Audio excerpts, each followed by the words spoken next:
नमस्कार चंद्र प्रकाश जी, बहुत बहुत स्वागत है आपका। नमस्ते अंजू जी। नमस्कार, आपके दर्शकों को भी नमस्कार। सर, ये जो आतिशी मार्लेना ने दिल्ली विधानसभा के अंदर गुरुओं के लिए अपमानजनक भाषा का इस्तेमाल किया था, ये मुद्दा तो आम आदमी पार्टी के गले की फांस बन गया है। क्योंकि जिस तरह से इन्होंने कपिल मिश्रा के खिलाफ एफआईआर दर्ज की, इस फुटेज को डॉक्टर्ड वीडियो बता दिया, और अब तो दिल्ली विधानसभा के अध्यक्ष ने कई पुलिस अधिकारियों को नोटिस जारी करके 48 घंटे में जवाब मांग लिया। देखिए, जब आप एक गलती करते हैं तो उसके बाद गलती पे गलती करते जाते हैं। मतलब जब आपने गलती की, अगर आप आगे बढ़कर उसमें उसको ठीक है, आप स्वीकार कर लेते, क्षमा मांग लेते, लेकिन आतिशी मार्लेना ने वो करने के बजाय दावपेच शुरू किए, तरह तरह की बयानबाजी शुरू हुई। और जालंधर पुलिस में फिर तब तक एफआईआर लॉन्च हो जाती है, एफआईआर भी लॉन्च होती है और पंजाब पुलिस तुरंत उसकी जो कि बात विधानसभा के अंदर कही गई है, दिल्ली विधानसभा के अंदर कही गई है, उस बात का फॉरेंसिक चेक कर लेती है और रिपोर्ट भी आ जाती है। और उस रिपोर्ट को आज पूरा आम आदमी पार्टी जो है वो दिल्ली में लहरा रही है कि देखो वो तो डॉक्टर्ड है।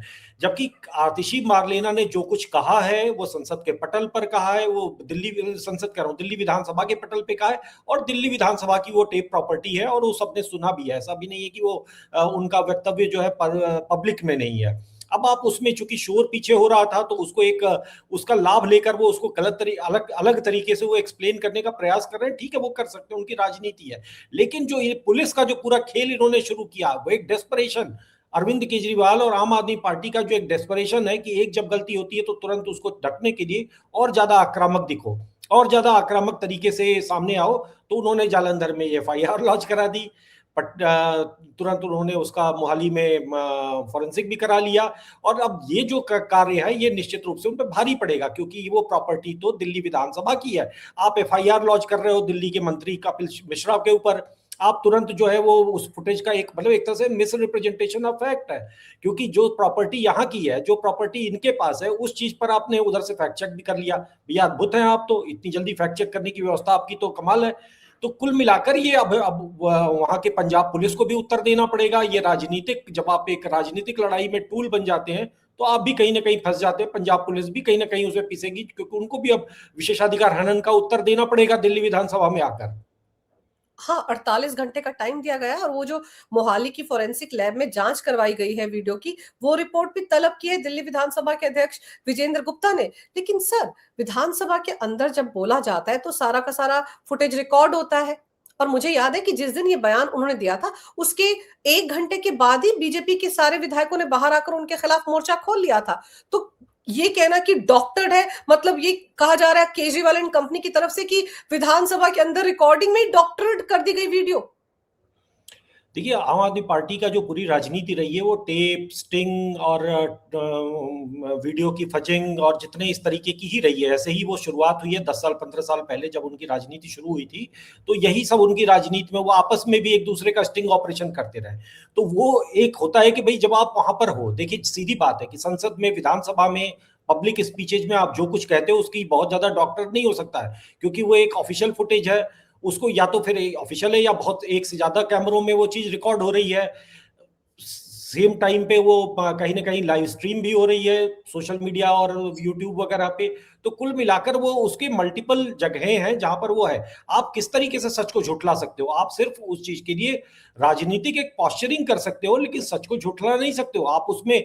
आपने उस शब्द को थोड़ा सा ट्विस्ट कर दिया, थोड़ा सा आप उसमें, सबको पता है कि ऑडियो लेवल ऊपर नीचे कर देने से भी अर्थ बदला जा सकता है। तो आप तो उस खेल के माहिर हो, आप करने का प्रयास कर रहे हैं, लेकिन अंततः उस चीज को जांच तो कोई ऑथेंटिक एजेंसी करेगी। और उसके लिए पहले उसको प्रोक्योर करना पड़ेगा वो टेप विधानसभा से, एक सर्टिफाइड टेप उसको मिलेगा विधानसभा के सचिवालय से। तो ये कोई ऐसी प्रक्रिया थोड़ी है कि आपने बस कोई बैठे और फैक्ट चेक कर दिया और अब आप उसको लेके उछल रहे हो। वास्तव में देखिए, इस चीज का संबंध पंजाब की विधानसभा से है, पंजाब के विधानसभा चुनाव से है। अरविंद केजरीवाल को समझ में आ रहा है कि वो अब इस आतिशी के स्लिप ऑफ टंग कहें या जो भी वो कह लें उसको अपने तरीके से, या कहीं ना कहीं उनके अनकॉन्शियस माइंड में चल रही बातें सामने आ गई, एक जिसको एक कहते हैं फ्राइडियन स्लिप। तो कुल मिलाकर वो जो भी है वो हुआ है। और उसको वो अगर अच्छा होता कि वो उससे अलग कर लेते पार्टी को, पार्टी उसका एक खंडन कर देती, भाई अब तो वो मुख्यमंत्री नहीं है, आप कर देते भाई निंदा उनकी, या आप उनका कह देते कि नहीं जी गलती से हो गई, वो क्षमा मांग रही है, बात खत्म हो जाती। लेकिन जिस तरीके की राजनीति अरविंद केजरीवाल ने जिस तरीके की राजनीति अपने लिए बनाई है, उसमें वो खुद ही फंस रहे हैं। आक्रामक दिखने के चक्कर में वो गलती पे गलती किए जा रहे हैं। पर कपिल मिश्रा जो दिल्ली में मंत्री है, उनके खिलाफ एफआईआर का क्या मतलब है सर? पुराने हिसाब बराबर करना चाहते हैं केजरीवाल? नहीं नहीं, ये तो निश्चित रूप से है। अरविंद केजरीवाल के अंदर बहुत सारी पीड़ाएं, बहुत सारे उनके अभी जो ग्रज हैं वो बाकी हैं, उसमें से कपिल मिश्रा निश्चित रूप से होंगे। लेकिन हाँ, ये है कि एक डेस्परेट मूव है, तुरंत एक भय के उनको पता है कि इसका परिणाम क्या हो सकता है पंजाब विधानसभा चुनाव में। वहां पर उस तरीके की प्रतिक्रियाएं भी आनी शुरू हो चुकी हैं। ऐसा नहीं है कि वो वहां पर उस चीज का रिएक्शन नहीं हुआ है, समाज में रिएक्शन नहीं हुआ है। तो अरविंद केजरीवाल एक चतुर राजनेता है, वो जानते हैं कि इसका परिणाम उनको क्या। और सबसे बड़ी बात है कि ये पहला नहीं है, ये लगातार इस तरीके के आरोप लगातार आ रहे हैं। अभी कुछ दिन पहले स्वाति मालीवाल ने भी इनके ऊपर इस तरीके का एक आरोप लगाया था।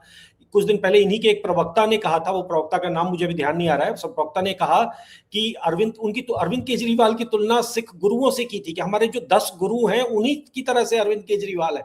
तो ये ऐसा नहीं कि आपने अचानक एक हो गया, एक आइसोलेटेड इवेंट होता है, लोग भूल जाते हैं। लेकिन आप जब बार बार उस तरीके की तरफ आप आगे बढ़ते हो, भाई स्वाति मालीवाल तो आप ही की सांसद हैं, और उन्होंने भी ये आरोप लगाया इस तरीके का कि भाई पार्टी के जो मतलब इस तरीके का ब्लास्फेमस कैरेक्टर है उनका, लगातार इस तरीके की बयानबाजियां हुई हैं। तो आम आदमी पार्टी उसी राजनीति में घिर रही है, जो राजनीति को वो बहुत सहजता से अपनी सुविधा के लिए एक समय तक करती रही है। सत्ता में आई है यही राजनीति कर, लेकिन अब ये उसका चरित्र है, उसको ये चुनाव में फेस करना पड़ेगा इसे। और सर अब तो इन पर सीधे सीधे ये आरोप है कि इन्होंने दिल्ली विधानसभा की वो फुटेज चुरा ली, जो सोशल मीडिया पर क्लिप आ रहा था उसी को निकालकर उसी को ही फोरेंसिक लैब में भेजकर उसी को ही कह दिया कि डॉक्टर्ड है। तो डॉक्टर्ड वीडियो तो इन्होंने जारी किया, इसका मतलब तो ये है कि इन्होंने खिलवाड़ किया विधानसभा की प्रॉपर्टी के साथ भी। नहीं, विधानसभा की प्रॉपर्टी के साथ तो एक बेसिकली आंख में धूल झोंकने का काम किया उन्होंने। कोई, क्योंकि फोरेंसिक लैब्स ऐसे नहीं काम करती। फोरेंसिक लैब्स पहले सैंपल कलेक्ट करती हैं, उसका भी एक लीगल प्रोसेस होता है, क्योंकि उनको जो रिपोर्ट देना होता है वो लीगल होती है, वो कोर्ट में एक तरह से क्वाशी रोगी लीगल डॉक्यूमेंट होता है। ऐसा नहीं, कोई कोर्ट उसको खारिज नहीं कर सकती है। तो इसलिए ऐसा नहीं कि वो क्या है, वो रिपोर्ट मैंने नहीं देखी कि उसमें क्या लिखा है, ऐसे कोई प्रिलिमिनरी रिपोर्ट टाइप में दे दिया होगा। लेकिन जो फोरेंसिक लैब की रिपोर्ट होती है उसका एक प्रक्रिया होती है। अभी कुछ दिन पहले, ज्यादा 15-20 दिन पहले की बात है, जिला परिषद चुनाव हो रहे थे, अरविंद केजरीवाल जो है उसमें अपनी प्रतिष्ठा का प्रश्न बनाए हुए थे।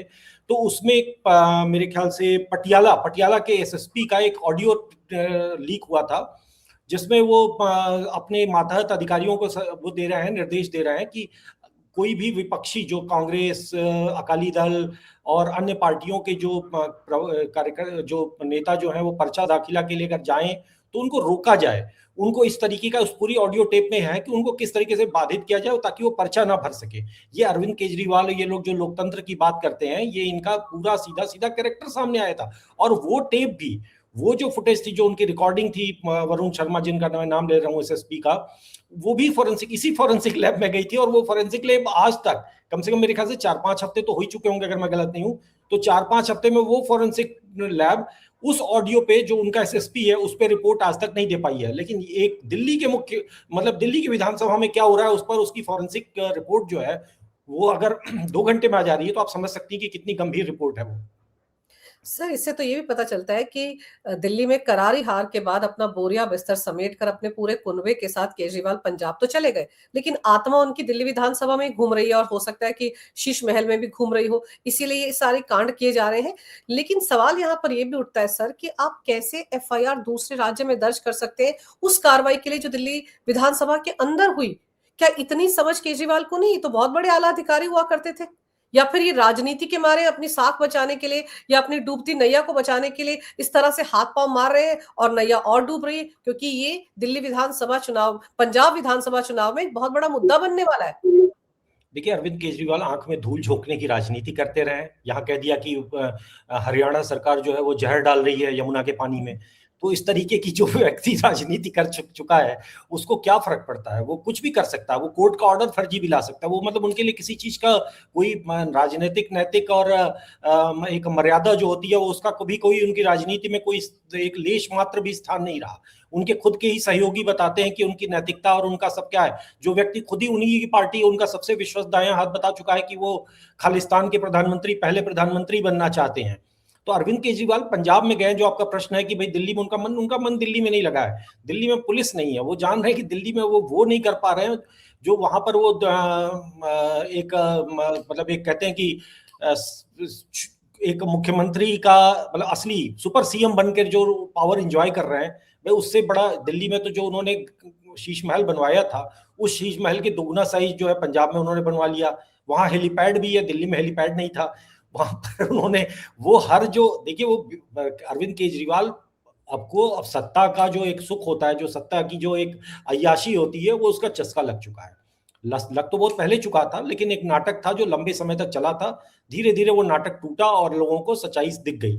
लेकिन उनको वो जो लत है उससे वो छुड़ा नहीं सकते, इसलिए वो पंजाब में ही रहेंगे। दिल्ली उनके लिए सिर्फ एक राजनीतिक एक वो है, क्योंकि दिल्ली है तो इसलिए वहां पर, लेकिन दिल्ली में उनके पास पुलिस नहीं है। पंजाब में सोचिए आज एफआईआर तो लॉन्च करा ही दिया, भाई जान तो रही है कि ये झूठ अगर वो बोलेंगे तो वो ये इसका कोई लीगल आधार नहीं है, इसका कोई कानूनी आधार नहीं, ना उनकी उस एफआईआर का कोई कानूनी आधार है, ना उनकी लैब रिपोर्ट का कोई कानूनी आधार है। लेकिन वो ऐसा करके अपने कुछ वोटरों को एक के सामने अपनी फेस सेविंग कर पाएंगे।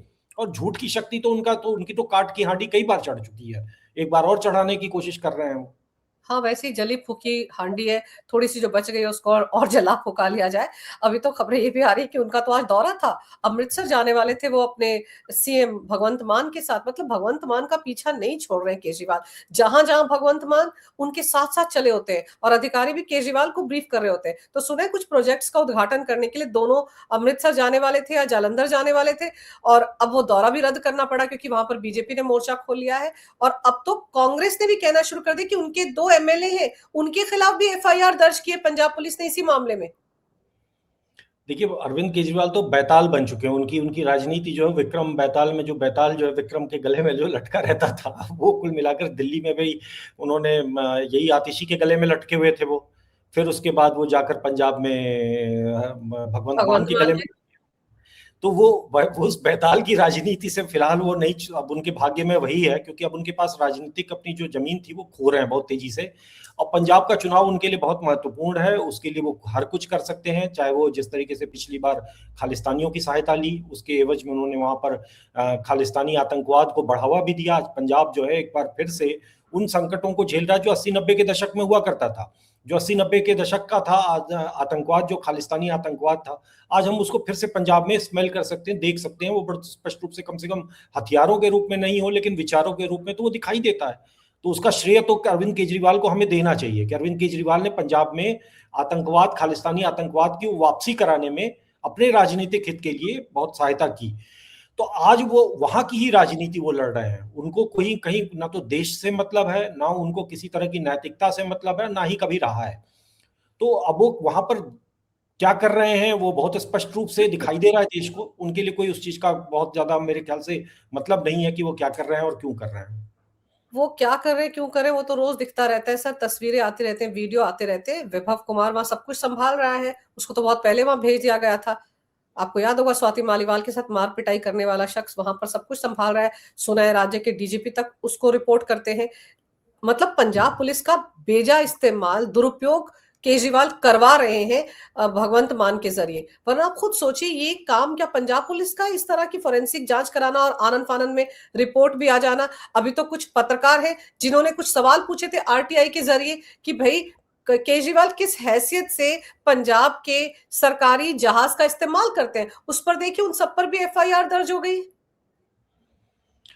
देखिए जब वो दिल्ली में थे ना, तब भी वो दिल्ली में जितने पत्रकार दिल्ली बीट में हुआ करते थे, उनको जिस इस तरीके की हरकतें करना कि उनको व्हाट्सएप ग्रुप से बाहर कर देना, धमकाना, विज्ञापन बंद कर देना उन समाचार संस्थानों के। तो अब वहां पर यहाँ पर उनके पास पुलिस नहीं थी, वहां पर वो एफआईआर लॉन्च करा सकते हैं, इसलिए वो एफआईआर लॉन्च करा रहे हैं। वो सब कुछ करेंगे। वो एक तानाशाह का जो दिमाग होता है, जो बहुत अच्छा शब्द है कि वो क्या बौना, क्या एक शब्द था उनका जो कुमार विश्वास का, तो वो शब्द जो है वो अरविंद केजरीवाल पर जाकर उनके चेहरे पर बिल्कुल सही फिट होता है। वो आज हास्यास्पद हो चुके हैं, अपनी राजनीति में हास्यास्पद हो चुके हैं, अपने कार्यों में मतलब आपको आश्चर्य हो रहा है कि भाई उन्होंने एफआईआर कपिल मिश्रा पर क्यों दर्ज कराई। आपको आश्चर्य हो रहा है कि पत्रकारों पर उन्होंने कैसे एफआईआर लॉन्च करा दी, जिन्होंने आरटीआई डाल दिया या आरटीआई में पूछ दिया कि भाई आप, तो उनको इससे कोई फर्क नहीं पड़ता। वो जिस तरीके की झूठ की राजनीति कर रहे हैं उसमें उनको इस सब मर्यादा का कोई मतलब नहीं है। सीधी बात है कि अगर खालिस्तानी उनके साथ खुश हैं, खालिस्तानी अगर वो खालिस्तानियों के चार काम कर रहे हैं तो खालिस्तानी उनके चार काम कर रहे हैं। चार यहाँ वहां हत्याएं कर हो जाएंगी, बस यही होगा ना। 2 दिन मीडिया शोर करेगा, 2 दिन इधर उधर होगा, सबका मुंह विज्ञापन देकर बंद करा देंगे, जो दिल्ली में कराते रहे पंजाब सरकार के। आज भी आप देखिए फुल पेज एड छपते ही है ना अखबारों में। तो अरविंद केजरीवाल को पता है कि कैसे राजनीति करनी है और उसमें कैसे मर्यादा का कोई ध्यान नहीं होना चाहिए। हाँ ये है कि अब वो दिल्ली से खदेड़े जाने के बाद पंजाब में कहीं ना कहीं अब वो सर्वाइवल की राजनीति लड़ रहे हैं, कर रहे हैं, सर्वाइवल की लड़ाई है उनकी।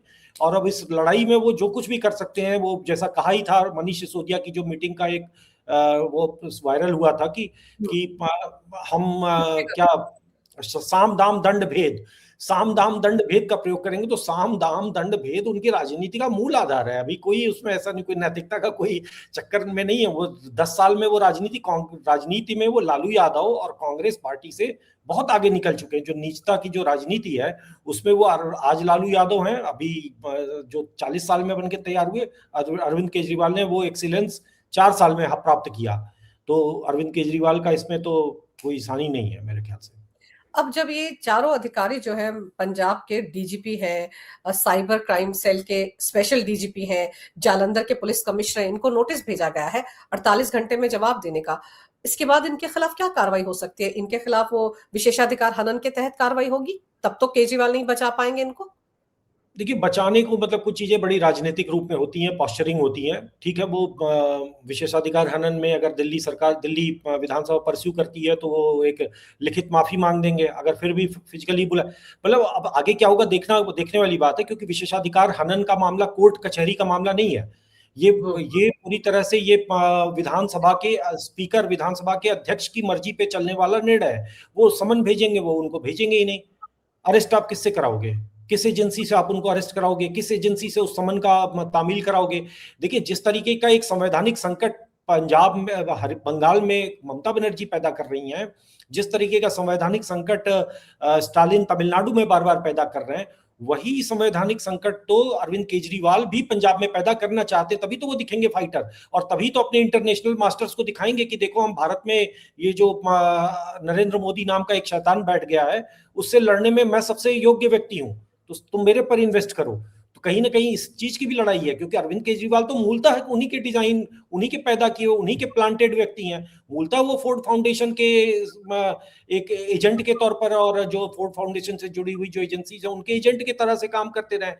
पूरा देश जानता है, अब कोई छुपी हुई बात नहीं है, सबको पता है कि कब कब उनके एनजीओ परिवर्तन और कबीर और तमाम जो थे उनको कैसे करोड़ों करोड़ों रुपए के फंड आज से नहीं बल्कि आज से 20-25 साल पहले से आ रहे हैं। तो वो कहने की बात की सिर्फ है कि रेवेन्यू की नौकरी कर रहे थे, वो रेवेन्यू की नौकरी नहीं कर रहे थे, उनको रेवेन्यू से कभी पेट भरा नहीं। वो शुरुआत उन्होंने की मदर टेरेसा के मिशनरी चैरिटी से, और मिशनरी ऑफ चैरिटी ने ही उनको सही जगह, उनके जो जीवन का लक्ष्य था वहां पहुंचा दिया। और मदर टेरेसा की कृपा उन पे बरस रही है। अब अमेरिका के पैसे हैं, और बाकी आज अगर वो एक बार जेल गए, भ्रष्टाचार के केस में जेल जाते हैं, तो जर्मनी से लेकर यूएन तक अगर बयान जारी कर देते हैं तो ये कोई मामूली व्यक्ति थोड़ी है। तो वो व्यक्ति अगर अराजकता का प्रयास वो पंजाब में करेंगे, लेकिन ये है कि दिल्ली विधानसभा उनको कोई, अगर मुझे नहीं लगता, मतलब मेरा मानना है कि कोई विशेषाधिकार हनन का होगा तो 2-4 दिन हल्ला होगा, मीडियाबाजी होगी, लेकिन अंततः उस पर क्या अमल होगा। मतलब भाई ममता बनर्जी जब पुलिस में डाल, ईडी के अधिकारियों को ये कह सकते हैं, उन पे एफआईआर लॉन्च करा सकती हैं। भारतीय सेना जब भारतीय सेना की टोली जब जा रही थी नॉर्थ ईस्ट की तरफ, तो उन्होंने कहा कि भारत इंडियन आर्मी ने बंगाल पे हमला कर दिया है। मतलब इस तरीके की बात जो मुख्यमंत्री कह चुकी है, उस मुख्यमंत्री को भी तो हम देख ही रहे हैं, अरविंद केजरीवाल उसी लीग के हैं। बिल्कुल उसी लीग के। और आप कोलकाता हाई कोर्ट का कल का तमाशा याद कर लीजिए, कैसे वहां पर सुनवाई होनी थी। जो ईडी ने शिकायत की थी कि देखिए हमारे जो दस्तावेज लेने के लिए हम आईपैक के दफ्तर पहुंचे थे, सारे दस्तावेज लेकर भाग गई ममता बनर्जी, तो कितना हो हल्ला कर दिया गया ताकि मामले की सुनवाई ना हो। तो एक राज्य की मुख्यमंत्री जो फुल फ्लेज स्टेट है, बड़ा स्टेट है, बॉर्डर स्टेट है, वहां की पुलिस भीड़ को ही नहीं संभाल पाई, कोर्ट के अंदर, कचहरी के अंदर तमाशा कर दिया। तो आप सोचिए कि केजरीवाल भी उसी लीग के नेता है, तो ये सब तो करेंगे करेंगे। अभी फांसी घर का मामला था, आपको याद होगा, जिसमें कि इनको बुलाया गया है दिल्ली विधानसभा के अंदर। केजरीवाल को कितने नोटिस भेजेंगे दिल्ली विधानसभा की तरफ से, लेकिन वो एक बार भी हाजिर नहीं हुए, तो जाहिर सी बात है पुलिस वाले भी कहां पहुंचेंगे सर। बिल्कुल वही चीज है, क्योंकि अरविंद केजरीवाल को एक तो उन्होंने अपने आप को मानते हैं कि वो प्रधानमंत्री से नीचे तो है नहीं, वो किसी छोटे मोटे व्यक्ति के बुलाने पर वो जाएंगे नहीं। और तो अरविंद केजरीवाल की अपनी ये शैली चलेगी, और वो मतलब देखिए इन चीजों में फंसने का कोई मतलब नहीं है, हमें उनके लार्जर उनके मोटिव को समझना पड़ेगा। वो समन होगा नहीं होगा ये होगा, सीधी बात है कि अरविंद केजरीवाल पकड़े गए हैं। आतिशी मार लेना जो उनकी सबसे विश्वस्त हैं, क्योंकि सबसे विश्वस्त इसलिए हैं क्योंकि अपनी गद्दी उन्होंने उन्हीं को दी थी, वरना तो वो तो अपनी राबड़ी बनाना चाहते थे सुनीता केजरीवाल को, लेकिन पता नहीं क्या हुआ और आतिशी को बनाना पड़ा मुख्यमंत्री। तो अगर उन्होंने एक गलती कर दी है, अब उस गलती में वो फंस गए हैं, पंजाब में उनको बार बार उसका जवाब देना पड़ेगा। और सीधी बात है कि जो टेप है, अगर आप उसको लेकर सच में अगर आप ऑनेस्ट होते कि भाई ये टेप डॉक्टर्ड है, तो आप उससे अच्छा होता कि आप पंजाब विधानसभा या पंजाब पुलिस की तरफ से ऑफिशियली मांगते दिल्ली विधानसभा से, दिल्ली विधानसभा उसको देने के लिए विवश होती, क्योंकि कहीं ना कहीं पब्लिक स्क्रूटनी का मामला है, और फिर वहां पर आप फॉरेंसिक लैब में उस पर रिपोर्ट कर लेते। आपके मन में भी चोर है, आपको भी पता है कि क्या बोला है, इसलिए आपने ये प्रक्रिया नहीं अपनाई, इसलिए आपने शॉर्टकट मारा, तुरंत एक रिपोर्ट ले लो। अब चूंकि आपकी पॉकेट की वो लैब है, आपकी पंजाब सरकार की लैब, आप जो चाहो लिखवा लो, ये जैसे तो अब आपके लिए कोई कठिन कार्य थोड़ी है वो। बिल्कुल, कुछ भी कर ले, दाएं बाएं कहां कहां तक दौड़ेंगे, लेकिन ये सच है कि जो कुछ दिल्ली विधानसभा के अंदर आतिशी मार्लेना ने बोला है, वो केजरीवाल एंड कंपनी के गले की फांस बन चुका है। पंजाब विधानसभा चुनाव के दौरान ये भी एक बड़ा मुद्दा बनने वाला है, और इसीलिए बौखलाए घूम रहे हैं केजरीवाल, इसीलिए ये सब कुछ किया गया है। सवाल सर ये भी उठता है कि अगर आतिशी ने ऐसा कुछ नहीं बोला था, तो 3 दिन तक वो विधानसभा में क्यों नहीं आई, विधानसभा के अंदर खड़े होकर जवाब क्यों नहीं दिया कि मैंने ऐसा कुछ नहीं कहा है, मेरे बयान को तोड़ मरोड़ कर पेश किया गया। बात तो वहीं से होनी चाहिए थी, और जांच पड़ताल करवाने से पहले कम से कम फुटेज को प्रोक्योर तो करवा लेते दिल्ली विधानसभा से, ये काम तो कर सकती थी पंजाब की पुलिस। लेकिन रायता फैल गया है, और इस रायते को समेटने में बड़ा मुश्किल काम होगा आम आदमी पार्टी के लिए। आपने सर समय निकाला, इस विषय पर बहुत ही अहम जानकारी मेरे दर्शकों को दी, आपका बहुत बहुत धन्यवाद। नमस्कार, भारत माता की जय, वंदे मातरम, जय श्री राम। जय श्री राम।